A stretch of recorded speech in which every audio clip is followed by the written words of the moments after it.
On this episode of the Chris Meadows Show, we go beyond the divide.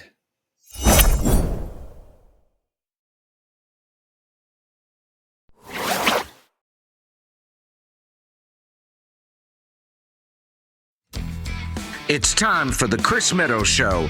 Greensboro, Summerfield, Jamestown, Oak Ridge, Stokesdale, and all of Guilford County. Get ready. Chris Meadows is coming to you live right now. Welcome to the Chris Meadows Show. I have two special guests with me today. Hi, I'm Dr. Pemberton, And I'm Craig Scott. and we are Beyond the Divide. We want to say thank you to Chris Meadows for allowing us to speak with him today. We got some great questions for him. Yes, definitely. Well, the first thing we wanted to do is have you introduce yourself to our audience. Tell us a little bit about yourself. Sure.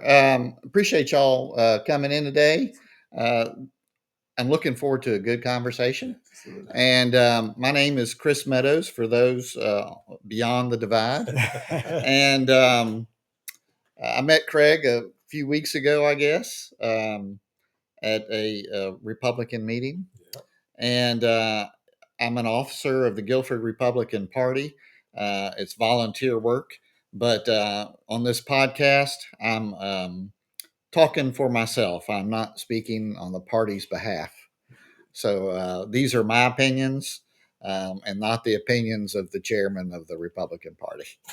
So let's go at it. I'm looking forward to it. Not go at it in a bad way. We're just perfect language. Yeah, we're just talking. Language. Yeah, we're just gonna have a good conversation.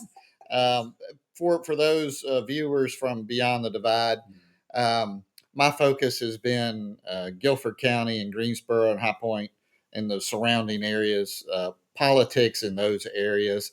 But I think you have some questions outside of Guilford County.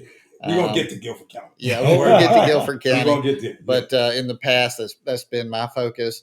I love politics, and I'm a little bit of a junkie, like you guys are. And it's a strange world we live in right now, and hopefully, maybe we can bridge the divide. Right.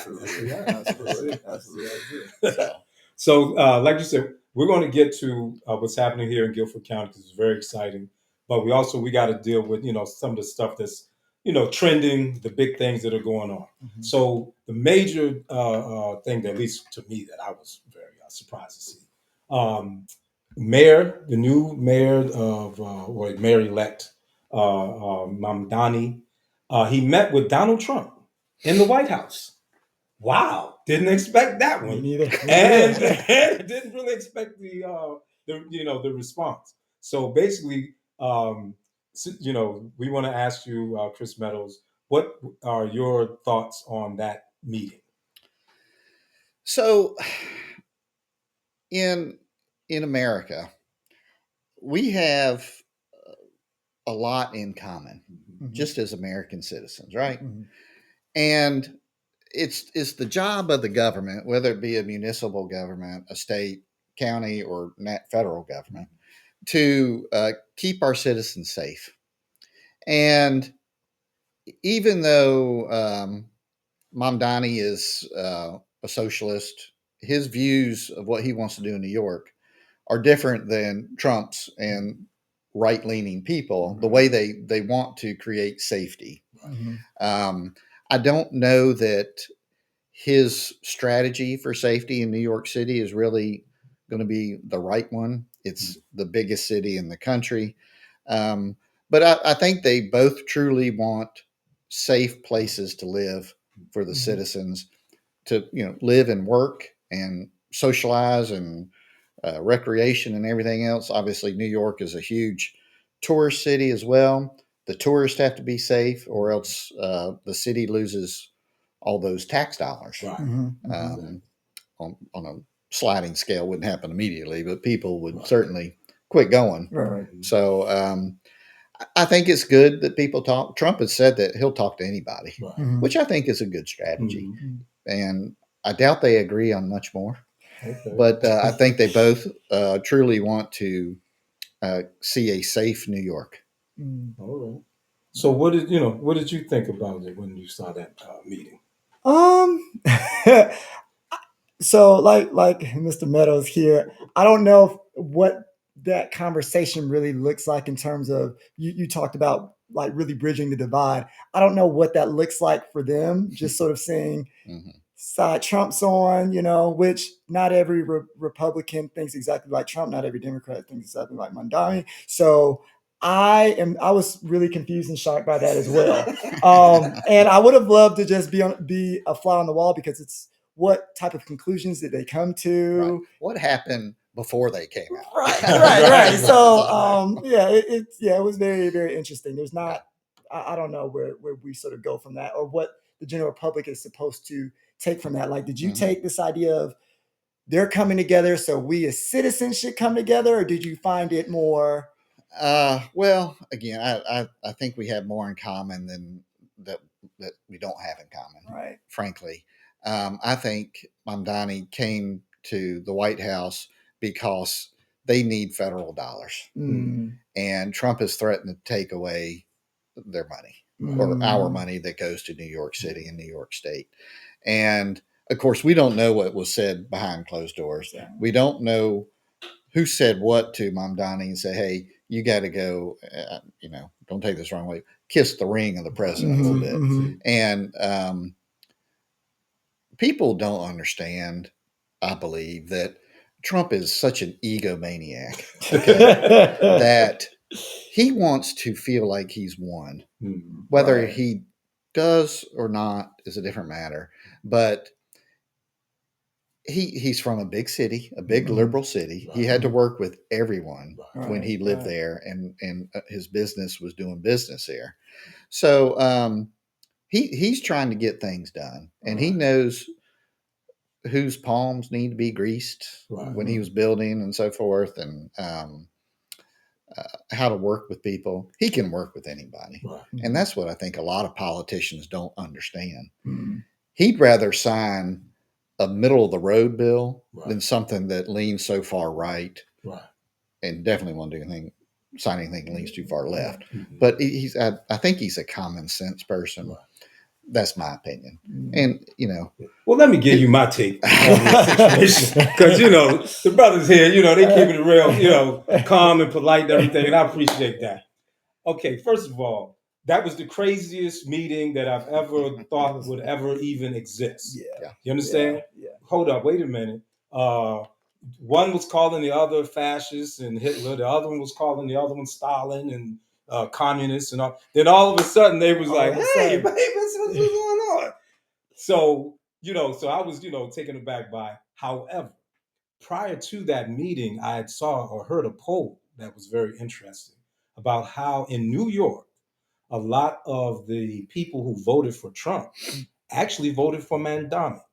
So they even mentioned it when they came into the Oval Office. So when I saw that, I said, yeah, this Trump doing what he does.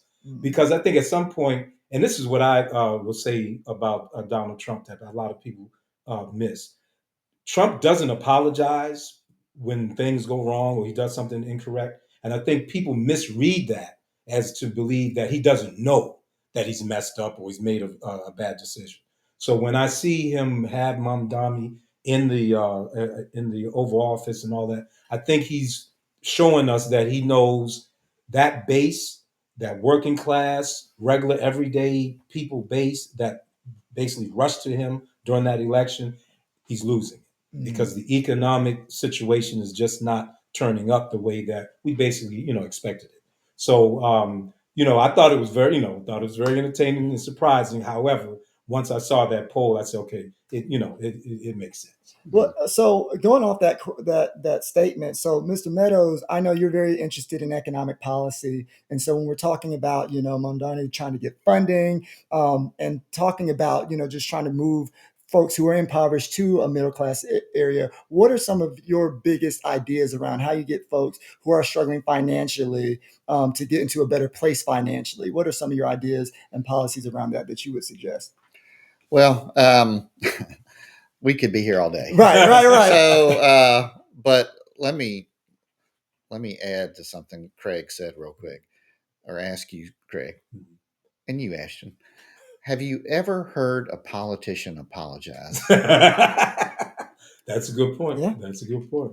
Yeah. I've never heard a politician say, Yeah. "You know what, I was wrong." Well, JFK, he gave us the buck stops here.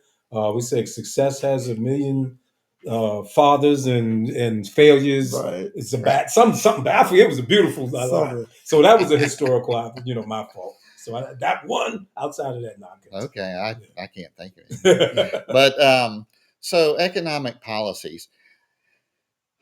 As a Republican, I'm a low tax kind of guy, and also part of our philosophy, if you will, is individual responsibility and self determination.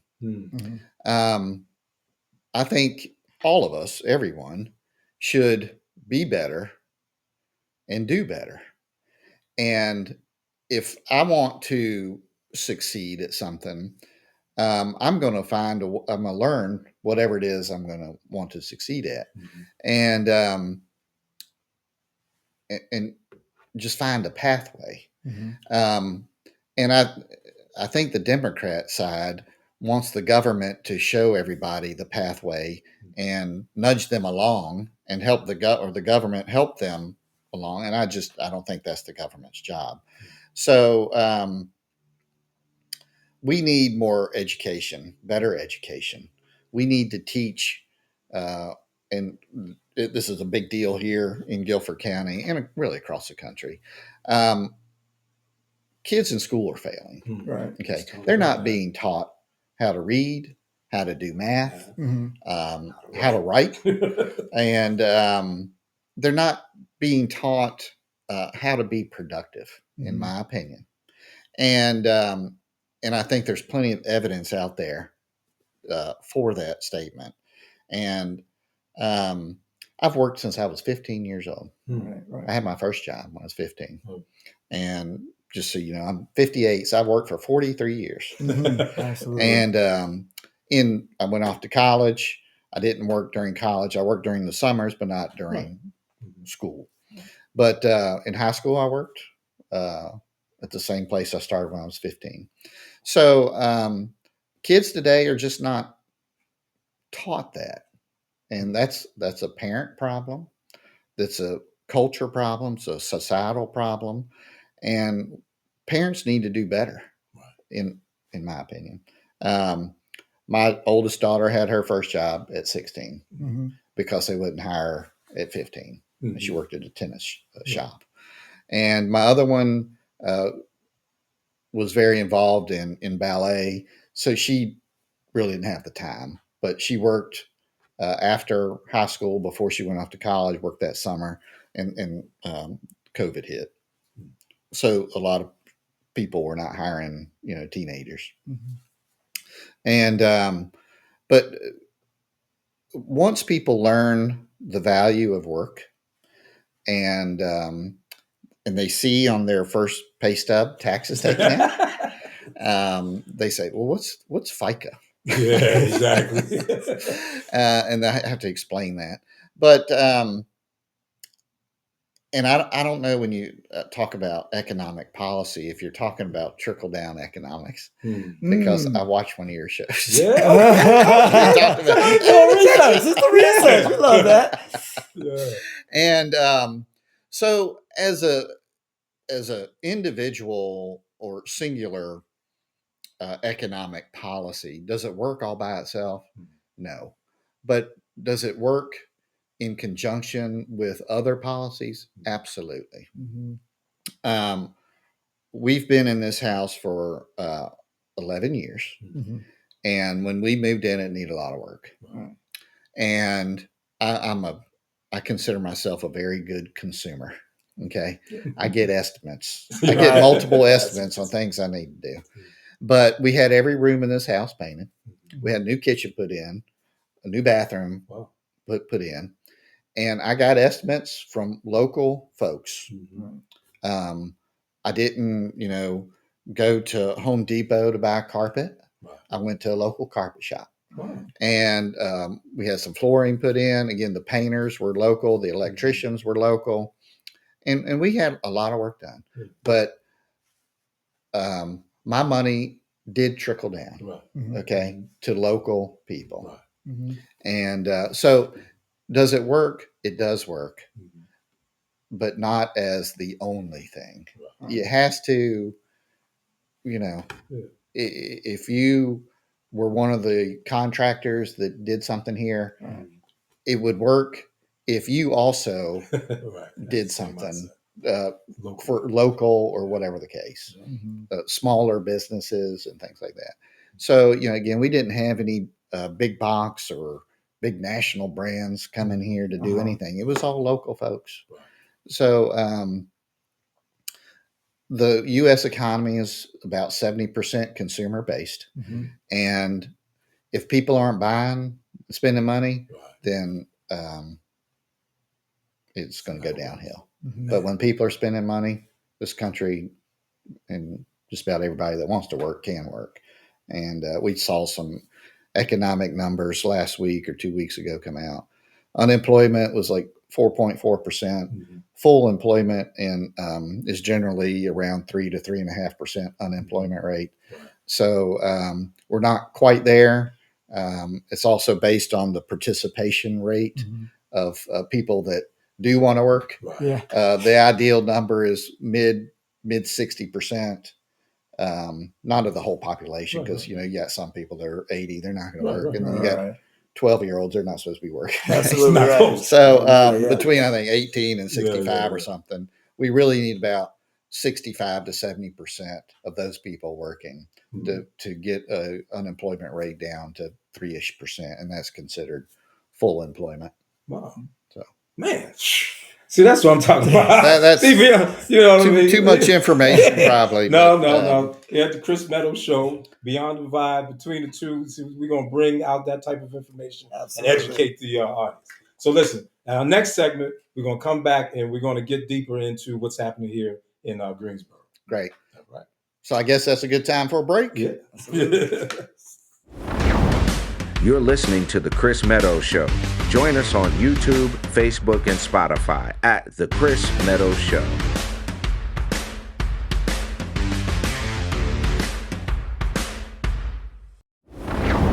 Welcome back. We are here with Ashton and Craig from Beyond the Divide podcast. I hope you'll pick it up sometime. Check it out. I've looked at all your episodes, and good conversation. So you asked me to tell them a little bit about me. Why don't you tell my viewers a little bit about you all? Okay, let's start with you. Oh, man. So my name is Dr. Ashton Pemberton. I am the Democrat or liberal part of Beyond the Divide. I have a passion for sociology and education. And I have a passion for thinking about how communities create systems for themselves. And that's what me and Craig have talked about before. So I'm super excited to be here with you all today. But yeah, sociology, education, and thinking about how we all sort of come together as a society. So, okay. I'm Craig Scott. Thank you so much for having me and Dr. Pemberton here. I'm basically your what I call the new Black Republican. I'm the conservative activist. My background in activism started way back in my teenage years. I started off as a radical, pro-Black militant, all of that. You know what I'm saying? And that activity would end me up in a federal prison for about 26 years until Donald Trump came into office, changed the law, and I was able to, get out. So, big up to Big Don Trump.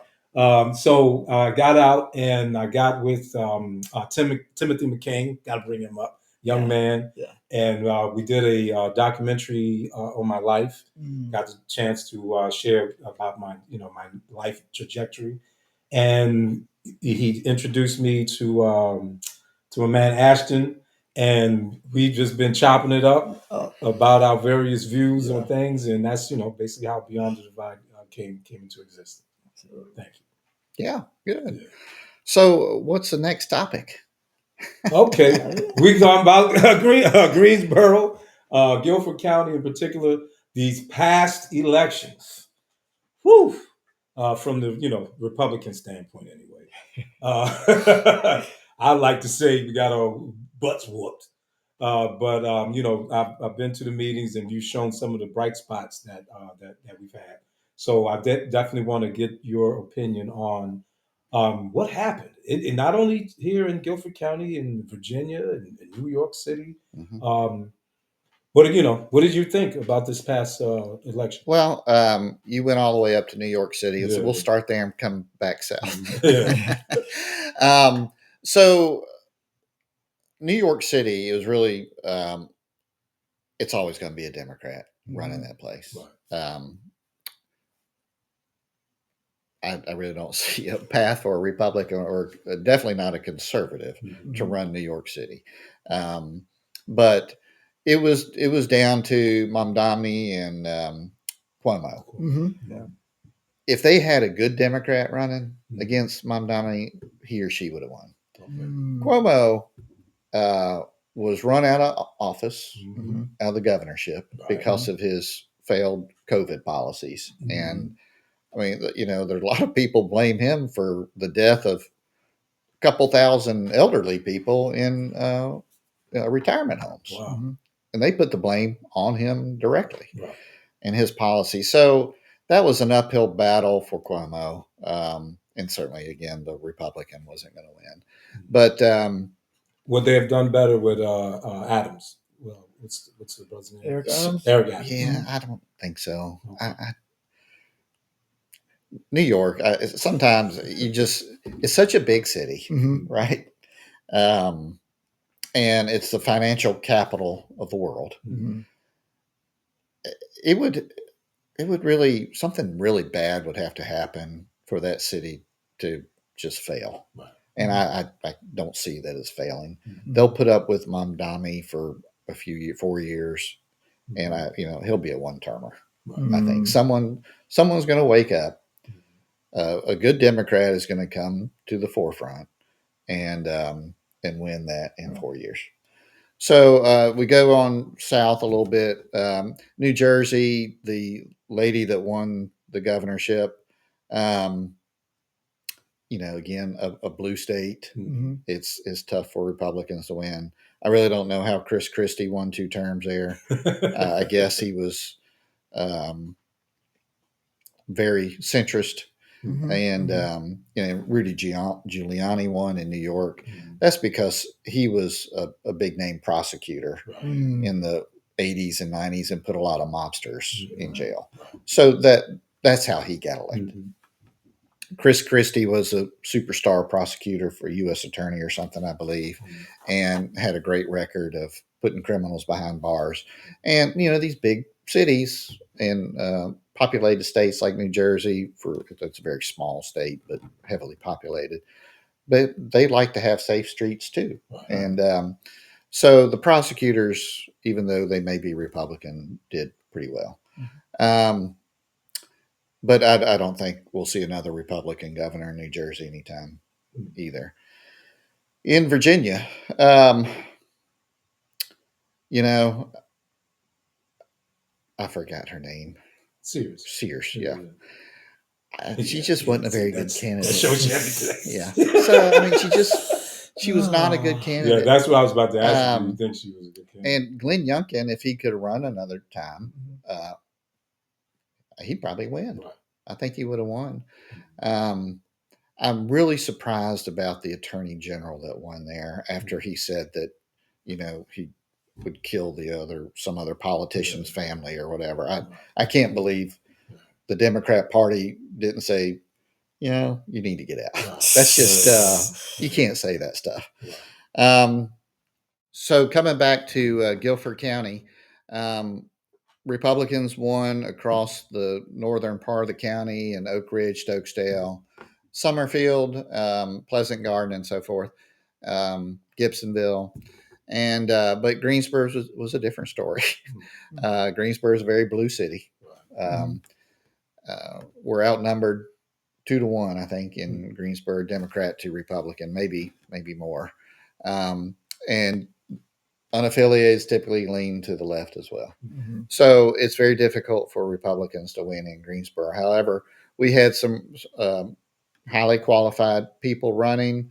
Again, I thought Robbie was more qualified than Mary Kay Abu Zader, who will be the mayor.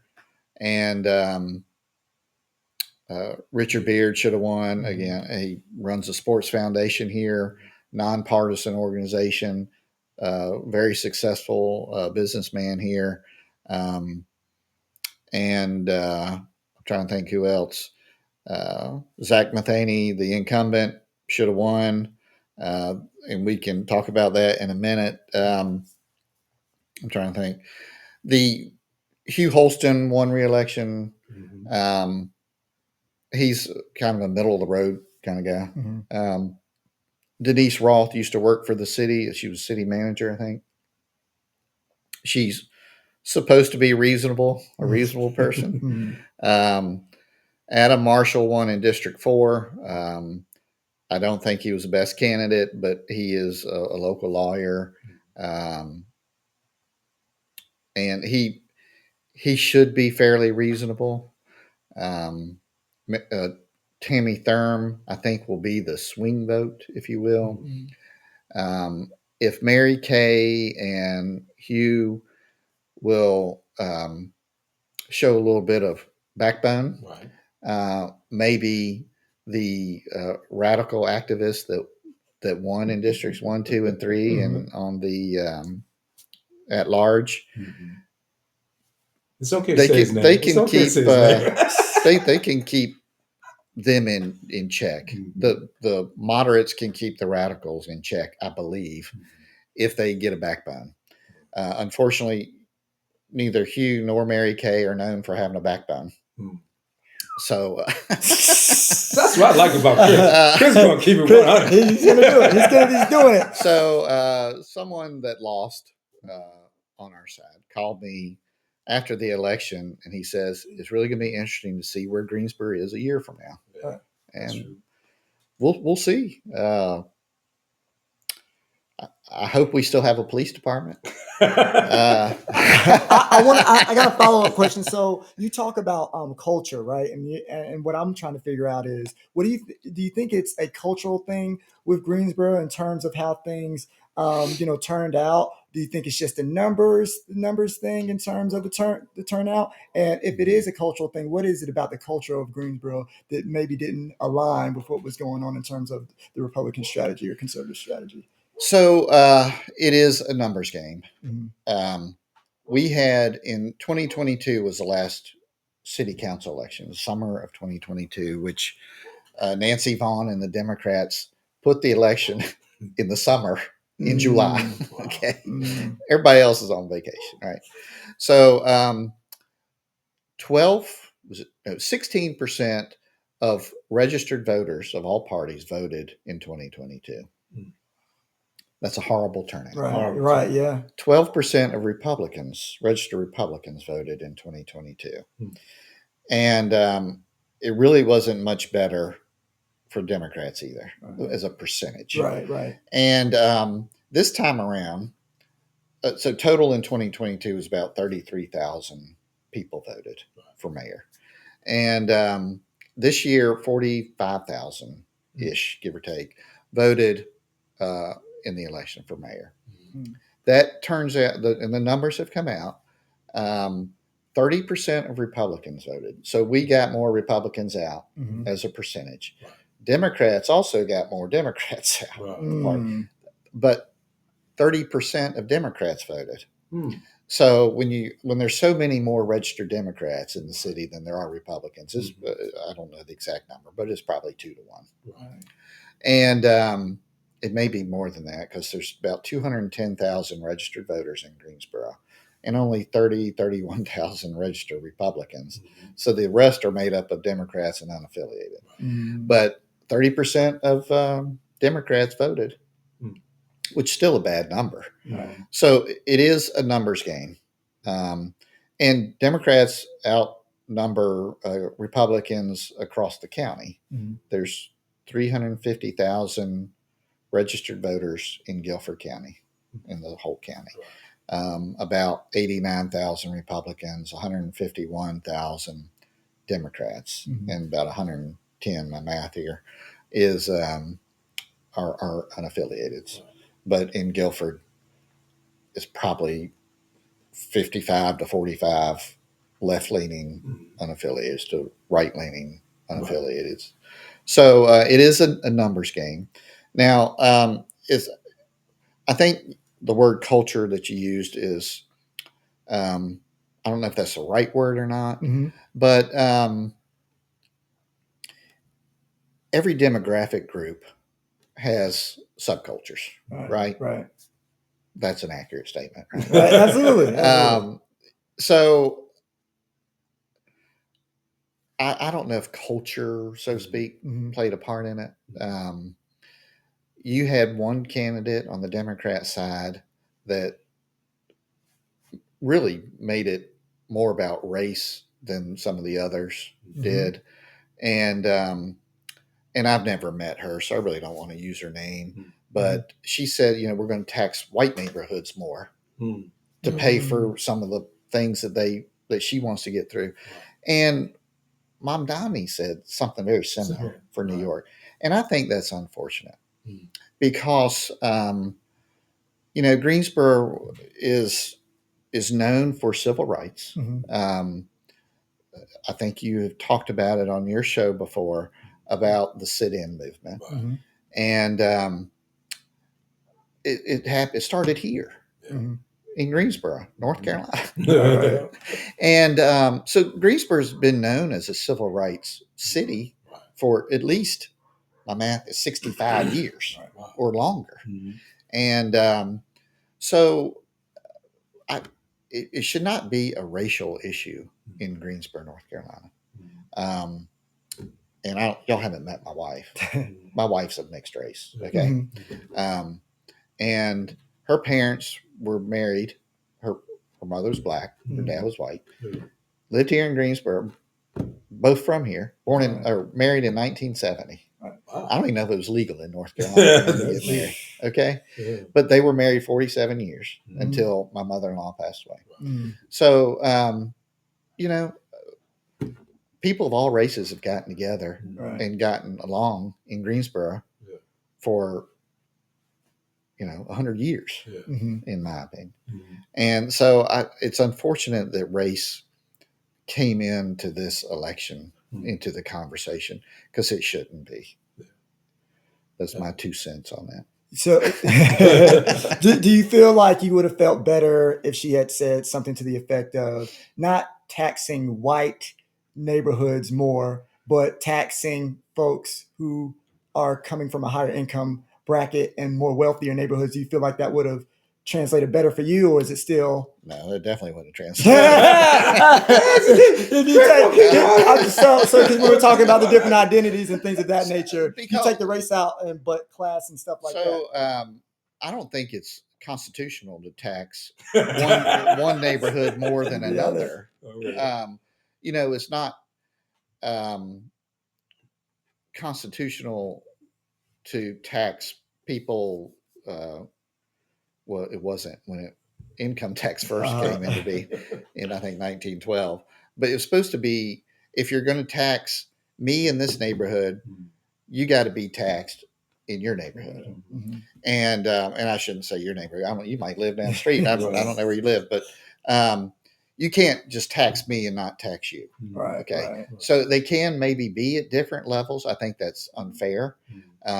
Our taxes have gone up. Property taxes have gone up. They voted for it in the summer of 22, and they went up. And we're not getting any more services. I have a pretty high tax bill, property tax bill here, but I'm losing services thanks to our new mayor, who cut out the leaf pickup. So we have to pay, if we want our leaves picked up, we have to pay a private company to come do it, and which is not fair. We get one can from the city. It would take us 6 months to get rid of all the leaves in that one can. And I can't believe she won mayor, but just on that. We're in the fall, leaves are falling. Right. People are outside raking every freaking day, Yeah. and she still wins. She was the one who started that stupid policy. And ending the leaf pickup, by the way, is a stupid policy. Okay, it is. I mean, there's nothing smart about that policy whatsoever. I'm sorry. There's not. Okay. So listen, we're going to talk more about this because we're definitely going to get into the whole concept of how race is playing in these elections and going forward. So should we take another yeah, break? I think we should. All right, we're going to take another break. Be back in a minute. You're listening to The Chris Meadows Show. Join us on YouTube, Facebook, and Spotify at The Chris Meadows Show.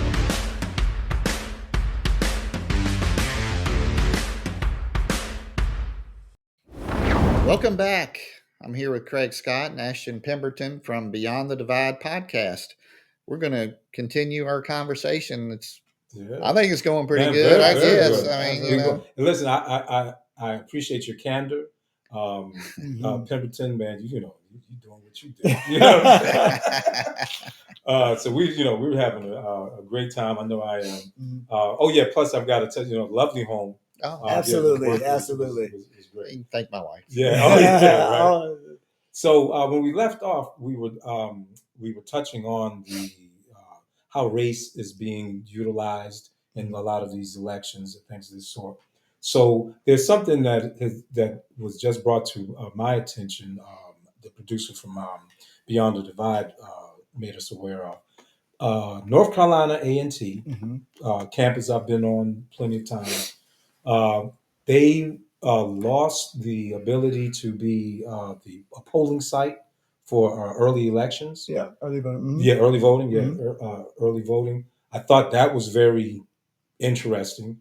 I already know what the twist or the play is going to be on that. I personally don't think that was a good idea because it just plays into that whole narrative. But two, I would like to know why. Like, why did that happen? What was the situation with regard to that? And I definitely want Chris's perspective on this as well. I will say that the Guilford County Board of Elections talked about turnout. And I know we were talking about voter turnout earlier, and they were saying that that's why they lost their polls. That's what some articles online have been saying. So they were saying there weren't enough people turning out at that right. point? And that if the turnout, increases, that it would come back there. But to your point, seeing what the twist is and knowing what the twist can be on that when A&T, it actually had the most applicants, 15,000, biggest HBCU applications in the country, right? And so you're taking that early voting polls away from them. You know what that could, imply, especially being a historically Black college. Chris, what are your thoughts on this? Would you, if it was up to you, would you have taken that away? And if so, what would your strategy have been? Because I think that you saw the sensationalism of it. They're taking away this voting poll, and I don't think the news was, hey, there wasn't a higher turnout. This is what you can do to make sure it doesn't get taken away or it comes back. So what's your twist on it? You said you have a twist. Well, no, in other words, I know how it's going to be twisted. How's it going to be? And it's going to be racial. Sure. At the end of the day, listen, the Black university has a poll site, and the Board of Elections decided to take the early voting poll site from this Black university. Because the news clip I saw, to your point, it never mentioned anything about a lack of voter turnout at that poll being the reason. So what other impression are they, trying to, put forth? So that's what I'm. So they took early voting polls away from all colleges, not just Black colleges. Okay. The reason is most of these folks come from elsewhere. That's deep. And so why should they get? And they can still vote on election day, or they can go to other voting if they're registered to go to other locations. But no offense to any college student of any race, but you know what? I don't think if you should have a say in my election in my city. if you don't live here Right. all the time and plan to stay here for years to come. Right. And college students are transient, right? Mm-hmm. I mean, they're going to go to college, then they're going to go somewhere else. Right. And Greensboro has a big problem of college students leaving after they graduate. Mm-hmm. And so I think that's the reason. And the Democrat Party was going to A&T and getting students on buses and registering them to vote, same day registration during early voting. Now, I don't think that's very reasonable because they're not going to be here in 3 or 4 years. They're not going to pay taxes, property taxes.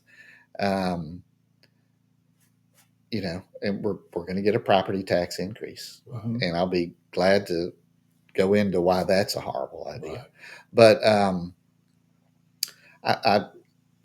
it was nothing racial.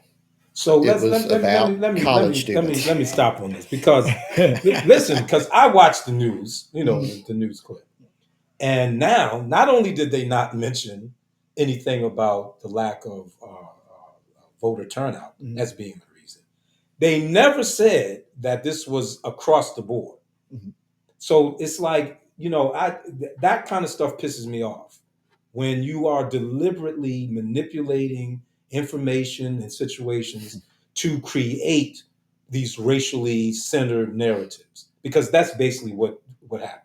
Now, you know, full disclosure, Chris, we want to have to, you know, find out, was that really the reason? Were all of the colleges excluded? And I think your audience and our audience should be able to, you know, find that out. And if what you're saying is true, it's just a total demonstration of how the American public is being manipulated.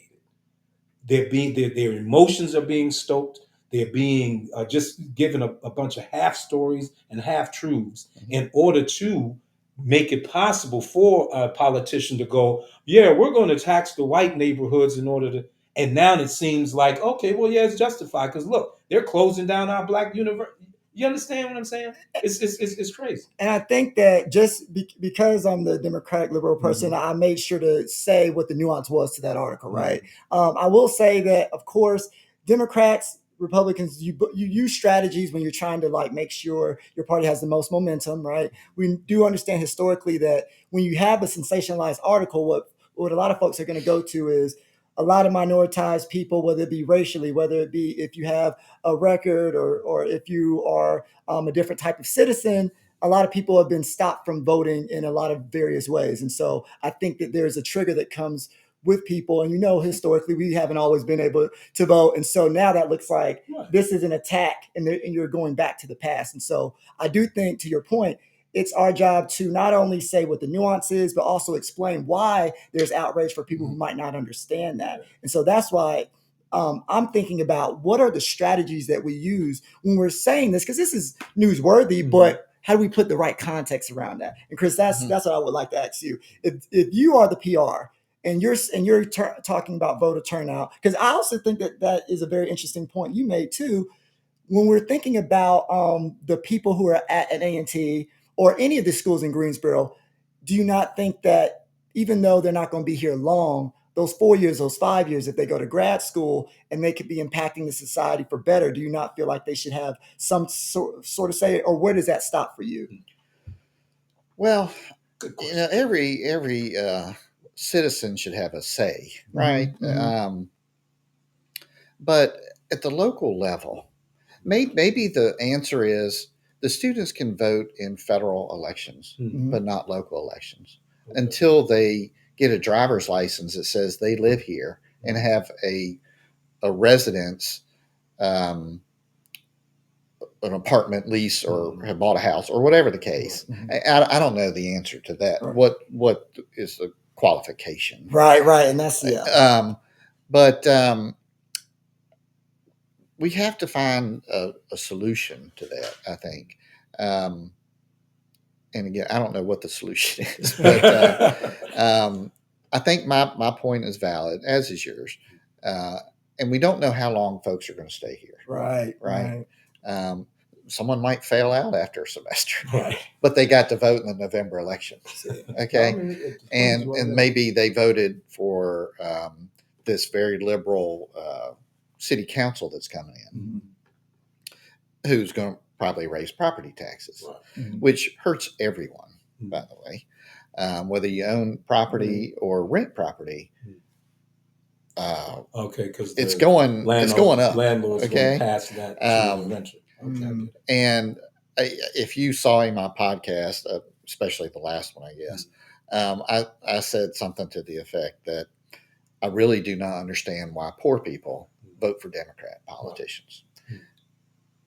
Here, almost especially here, our chairman of the county commission, owns lots of rental property, residential rental property, and he's okay with saying that they're going to raise the property tax rate at the county level over 40%.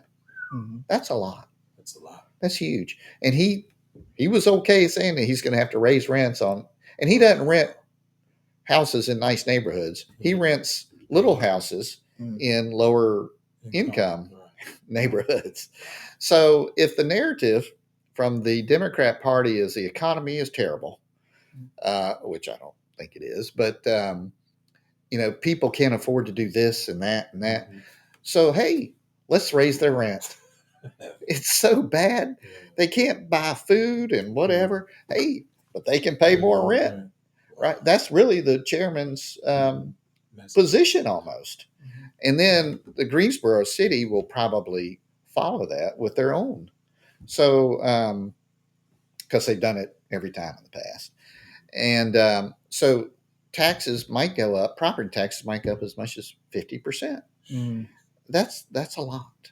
And if the economy is so bad as the Democrat politicians want to say it is, and the media or whoever, then why are you going to increase their cost of living, their basic cost of the one thing they got to have? One of the two things they got to have. They got to have shelter and they got to have food, right? Right. So you're going to screw them on their shelter. Right. But see, no landlord is going to just eat the taxes. Well, see, what happens, Chris, is this. And this is where, because I think I've had this conversation with you as well. In politics is about perception. Now, what you just broke down to us is an actual fact. Can't get around it. Is practical. However, when the language is being used, we're going to raise property tax. Immediately, a person who's not a homeowner is thinking, well, that's going to affect people who own homes. I don't own a home, so he's not talking about raising the taxes on me. They're not sitting and making that next logical step of, well, okay, I'm paying my rent to a property owner. That's going to, you follow what I'm saying? And so, and so I'm saying that to say that the Republican and conservative candidates have to have more respect for the perception of messages that are being put out there and not just the actual fact of it. And it sounds crazy, but that's, to me, it's just a reality when dealing with politics. Well, and you know what, Chris, you said something really awesome earlier when you were talking about trickle down. Hold on, can we stop this? Oh, yes. We need to double record that. I said something awesome. So what I love about Beyond the Divide is that it allows us to have these types of conversations. And for me, I get to hear a lot of viewpoints from Republicans that go against the overarching narrative that's in the media. So when you talked about trickle-down economics and how it might work in some areas, but it doesn't in others, I think to Chris's point, it's all about the messaging and perception. And so I know that a lot of times Democrats are, talked about in terms of, they want this sense of entitlement.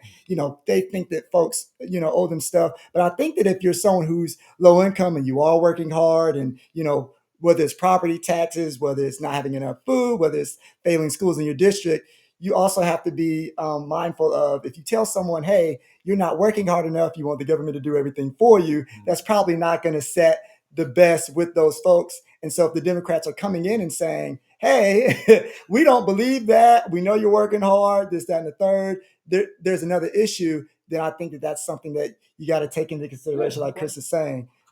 So, because to your point, I think that there are some things that, whether you're Democrat or Republican, you might be missing because of messaging and media. Mm-hmm. But for whatever party you're representing, it's not about what you say, it's about how you're perceived. And because once again, you were one of the first Republicans I've heard say that like trickle down politics works in some areas and not others, Mm-hmm. right? Coming in, and I know if I'm feeling that way, I know a lot of Democrats probably think, well, they just think trickle down economics is and that's why the nuance in what you said Mm-hmm. is so important, right? Yeah, and I don't think trickle down economics was ever meant to be singular, as I mentioned. It's part of an overriding policy perspective, and Republicans, I believe, have the right message, but our delivery of the message is horrendous, and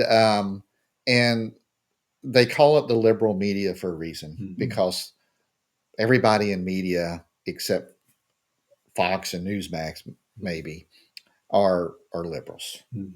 It's controlled by liberals, the media is, and so they control the messaging, and they very, very smart folks know how to spin anything. And that's and maybe Democrats are better at spinning a message than Republicans. I don't know. Like the HBCU campus is the only campus that lost the early election. Right. Like that's perfect example of it. Excuse me. And Chris, I think you're a brilliant person, so I want to give you an opportunity to talk about delivery, right? So give me an example of Republican messaging or delivery that is not good and how you would change it. Donald Trump. All right. There it is. Listen, I've been a policy person for 40 years, since I turned 18, okay, and could vote. So I care about policy. And Trump just, listen, this is personality. If he would stick to message, he could do a whole lot more. Okay. But he goes off message so much more than any politician I've ever seen, maybe because he's not really a politician. But I really like the policies. I can't argue with any of the policies. But we just have to do better at delivering the message. And we need to maybe own more media outlets. There should be a competitive newspaper here, because the News and Record they call it the News and Fish Wrap for a reason. And the Rhino Times really is not much of a publication anymore. It's only online, and you only get it if it's emailed to you. So and it's really not much of an institution like it was 10 years, 20, 30 years ago. And so there's got to be a better outlet. And that's really one of the reasons I started my podcast, because there's not a conservative voice in any media in Guilford County. That's true. And I'm a small voice, very small voice. I'd like to be bigger, but that takes a lot of time. And maybe a year from now will be different. But we have to do better at crafting the message and getting it out. And contradicting the liberal message. You've talked about HBCUs a few times. So the funding for HBCUs has gone up. It went up in Trump's first term. Do you know why?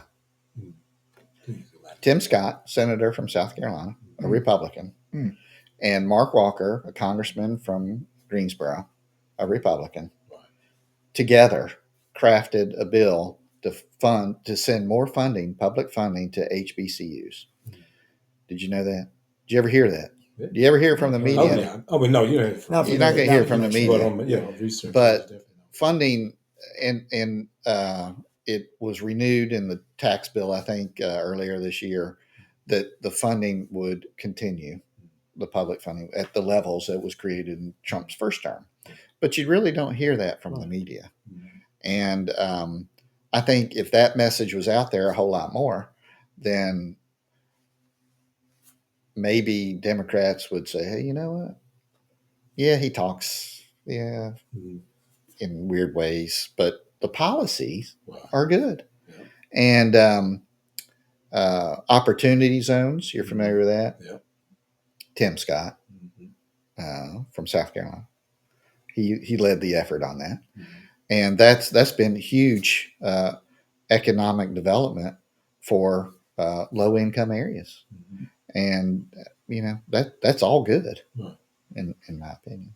More housing's been built, more businesses in these economic opportunity zones. So all that is good for low income areas. Yeah.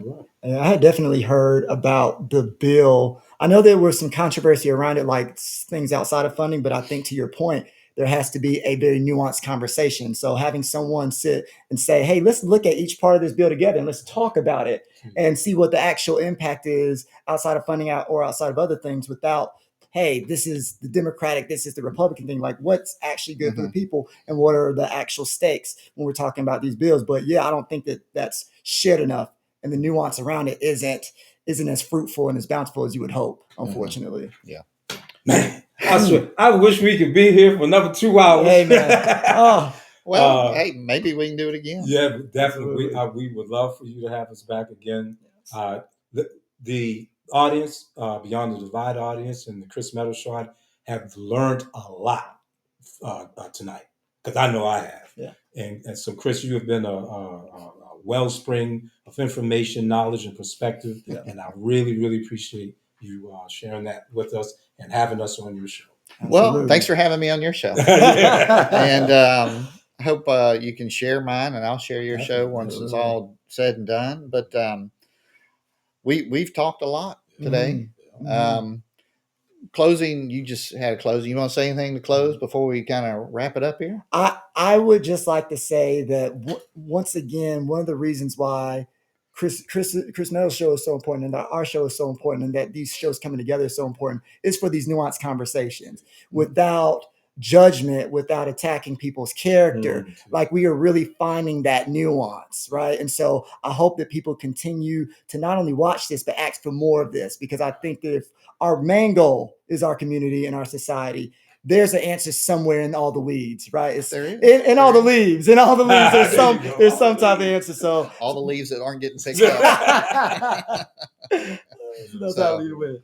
All right. Well, this has been great, and appreciate you all joining us, and hope to see you next time. Thank you.